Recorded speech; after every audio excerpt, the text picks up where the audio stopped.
है। इस जमात का जो मोटिव रहता है वो यही है कि ये लोग अपनी 100% कमाई में से 30% जो है 30% उसकी सेविंग करते हैं और वही जो 30% इनकी जो कमाई से जो बचता है ये लोगों की जो उसमें बहबूदी के लिए जब कोई आपदा आ जाए तो उसके लिए ये लोग डोनेशन ड्राइव चलाते हैं। तो मैं आपको बता दूं कि जैसे आपने देखा हाल ही में अभी जम्मू कश्मीर, उत्तराखंड, हिमाचल और पंजाब में एक आपदा आई, फ्लैश फ्लड्स आए, लैंडस्लाइड्स हुए, बहुत लाखों लोगों का नुकसान हुआ। तो इस जमात ने लोगों के बीच में जाकर लाखों करोड़ों रुपए की डोनेशन के माध्यम से उनको शेल्टर्स पहुंचाए, उनको राशन पहुंचाया और लोगों की मदद करने की कोशिश की। इसी तरीके से यहाँ पर भी अगर मैं जम्मू कश्मीर की बात करूँ तो यहाँ पर भी सेम तरीके से उस जमात ने काम किया। लेकिन ये मान सिंह नामक व्यक्ति जो एजुकेशन डिपार्टमेंट से ताल्लुक़ रखता है, ये लोगों को एक कम्युनल बेसिस पे एक ये रिलीजियस जो डिवाइड क्रिएट करने की कोशिश कर रहा है। ये कह रहा है कि आप हिंदू समाज के लोगों को मुसलमानों से राशन लेने की क्या ज़रूरत है, क्या आप लोग इतने गिर गए हैं कि आप मुसलमान समुदाय के लोगों से राशन ले रहे हैं। तो मैं आज आपके माध्यम से सबसे पहले तो मैं अथॉरिटीज़ को ये डिमांड करता हूँ कि ये मान सिंह नामक जो व्यक्ति है जिसका एजुकेशन डिपार्टमेंट के साथ ताल्लुक़ है, मैं सबसे पहले तो डायरेक्टर एजुकेशन को ये बताना चाहता हूँ कि फुली तौर पर इस बंदे की जो नौकरी है उसको टर्मिनेट किया जाए, क्योंकि एक ऐसे एलिमेंट का मैं समझता हूँ कि ये एंटी सोशल एलिमेंट है।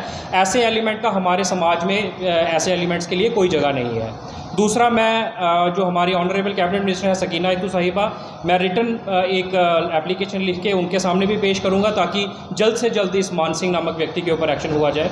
दूसरा, मैंने SHO जो हमारे चनैनी के हैं, मैंने उनसे भी पुष्टि की है कि ये कोई वायरल या कोई फेक वीडियो और ऑडियो नहीं है। उसको बुलाया गया था थाने में और उसके ऊपर FIR की कार्रवाई भी हो रही है। तो इन्होंने जो अपना एक ऑडियो क्लिप वायरल किया है उसमें इन्होंने 3 चीज़ों का उसको डिटेल दी है। पहली डिटेल तो ये कि एजुकेशन डिपार्टमेंट से ताल्लुक़ रखते हैं। दूसरा, इन्होंने कहा है कि मैं RSS और संघ के साथ जुड़ा हुआ हूँ।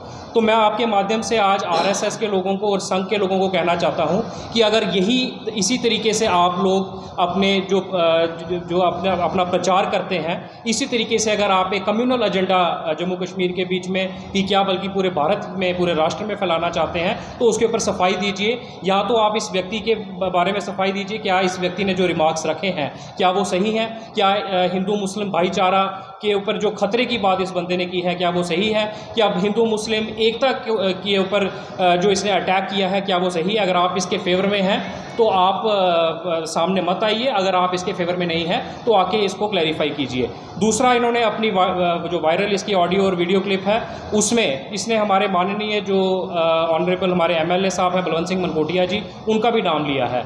मैं आज आपके माध्यम से मैं बलवंत सिंह मनकोटिया साहब को ये कहना चाहता हूँ कि आपकी एक साफ़ सुथरी इमेज को ख़राब करने की कोशिश इस इंसान ने की है।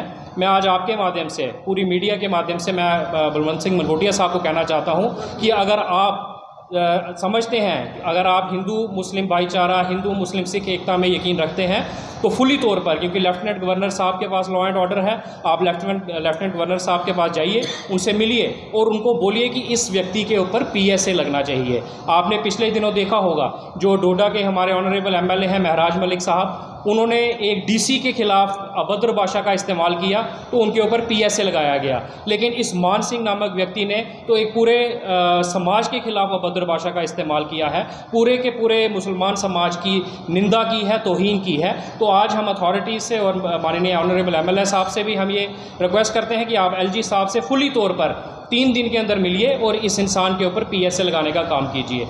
बाकी आज हम यहाँ पर जैसे आप देख रहे हैं कि हमारे बीच में चौधरी अब्दुल रशीद साहब हैं, ये मुसलमान समुदाय से ताल्लुक़ रखते हैं। हमारे बीच में गुरमीत सिंह जोश साहब हैं, ये यहाँ पर गुरुद्वारा जो हमारे गुरुद्वारा है प्रबंधक कमेटी हैं उसके प्रेसिडेंट हैं। सभी गुरुद्वारा इनके भीतर आते हैं। हमारे बीच में SC समुदाय से ताल्लुक़ रखने वाले अमरनाथ जी हैं। हमारे बीच में ज़िला सदर सुनील वर्मा साहब बैठे हैं, राम परशोत्तम जी बैठे हैं, यूथ के सदर राहिल असलम जी बैठे हैं। तो आज एक ये हमारा कलेक्टिव एक ये मैसेज था पूरी उधमपुर की ही नहीं बल्कि जम्मू कश्मीर की आवाम को कि ऐसे एंटी सोशल एलिमेंट्स की हमारी सोसाइटी में कोई जगह नहीं है। इनके ऊपर सख्त से सख्त कार्रवाई होनी चाहिए और हम इनको 3 दिन के अंदर अंदर जो है वो सलाखों के पीछे देखना चाहते हैं। शुक्रिया।